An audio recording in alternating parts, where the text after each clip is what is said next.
Segment brought to you by Kansas Farm Bureau, the voice of agriculture. To join today or for more information, go to kfb.org or find us on Facebook and Twitter. Welcome back. Now let's go to Kyle and Scott. Hi, this is Kyle Bauer. I have the opportunity to visit with Scott Staggenborg. He is with Chromatin and Sorghum Partners.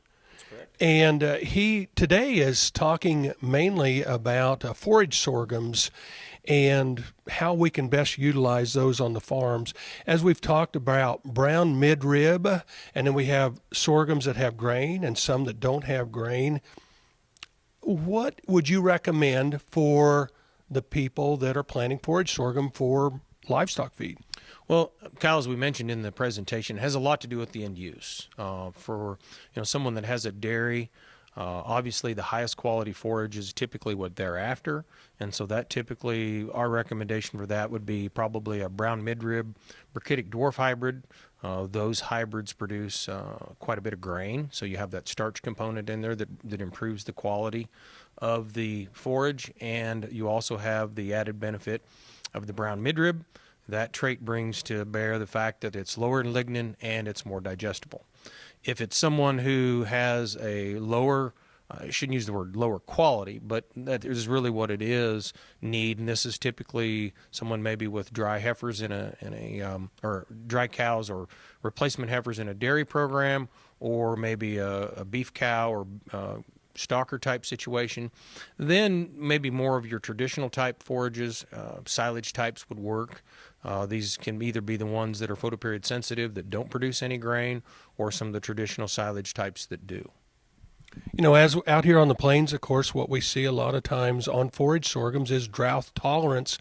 What can we do on that selection for drought tolerance? Well, Sorghums natively has very good drought tolerance, and so that again is going to vary a little bit with type.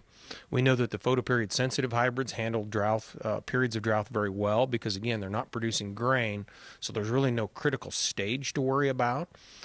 So they're very resilient. You hit a period where maybe it doesn't rain for 4 or 5 weeks, 3 weeks, whatever it might be. They largely will just pause their growth, if you will, and then when it starts to rain, they'll start to grow again. The traditional forage sorghums that we have handle drought fairly well. It's just if you run into some drought conditions, obviously the yields might be lower and the grain yields might be lower. So again, that's something to keep in mind. The Brachytic Dwarfs, early season drought can cause some challenges with those because again, we've already dwarfed them. They're quite a bit shorter. They're in that 6 to 7 feet range. If they get some stress early, they might be even shorter. And so they're picking the correct product with good drought tolerance is important, and they do exist. We do have a Brachytic Dwarf Hybrid that handles drought fairly well. So again, it's back to hybrid selection is so important under those conditions. You know, as I listened to your presentation today, it seemed to me the best thing they might do would be to plant a sterile variety or a variety that does not head and then add the grain back for my needs. Right, and that is a strategy that we've had nutritionists use because, again, we have the challenge of harvesting forage sorghum at the proper stage of the grain at the proper stage, soft dough, so that starch is available. We have had nutritionists say, I'm just going to take that variable out of the equation, grow the photoperiod sensitive material that does not produce any grain, and then bring the grain in from an external source somewhere else, and then make the feed up that way. We're visiting with Scott Staggenborg today. He is with Sorghum Partners. This is Kyle Bauer reporting. Back to you, Jamie. Thanks for joining us. I'm your host, Jamie Bloom, and I hope you enjoyed today's show. See you next week on Farm Factor. We're here every Tuesday on Ag AM in Kansas. Closed captioning brought to you by Ag Promo Source. Together we grow. Learn more at agpromosource.com.